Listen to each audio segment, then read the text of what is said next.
ओम। श्लोक 7वां। जितात्मनः प्रशान्तस्य परमात्मा समाहितः शीतोष्ण सुख दुखेषु तथा मानापमानयोः।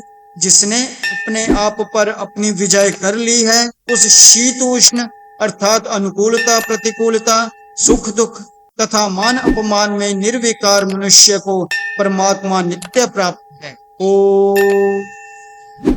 जब योगारूढ़ पुरुष आत्मचिंतन में स्थित हो जाता है, तब उसमें वह क्षमता आ जाती है कि वह जीवन की सभी अनुकूल और प्रतिकूल परिस्थितियों में ध्यानाभ्यास की निरंतरता बनाए रख सकता है। यहाँ स्पष्ट दर्शाया है कि बाह्य जगत में कोई ऐसा पर्याप्त कारण नहीं रह जाता जो उसे आत्म ध्यान से विचलित कर सके।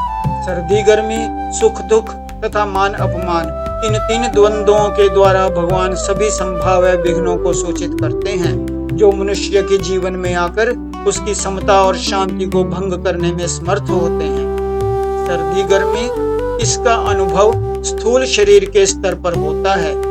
सर्दी और गर्मी का हमारे मन के विचारों पर कोई प्रभाव नहीं पड़ता।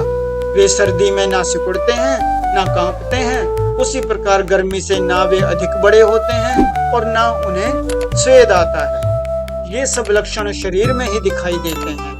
इसलिए सर्दी गर्मी, इन द्वंद्वों के द्वारा वे सभी अनुभव बताए गए हैं जो शरीर को होते हैं, जैसे रोग, युवावस्था, वृद्धावस्था आदि।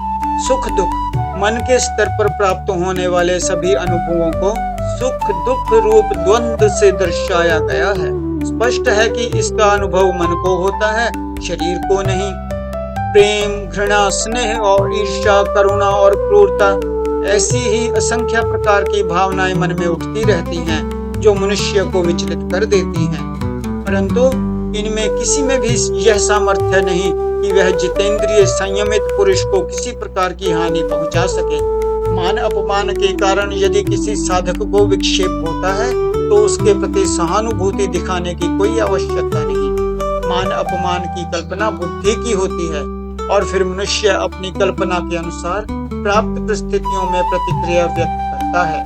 शरीर, मन और बुद्धि से ये तीन उपाधियां हैं, जिनके द्वारा उपयुक्त द्वंद्व रूप विघ्न आने की संभावनाएं रहती हैं। भगवान कहते हैं कि प्रशांत चित्त वाले जितेंद्रिय पुरुष के लिए परमात्मा सदा ही आत्मभाव से विद्यमान रहता है।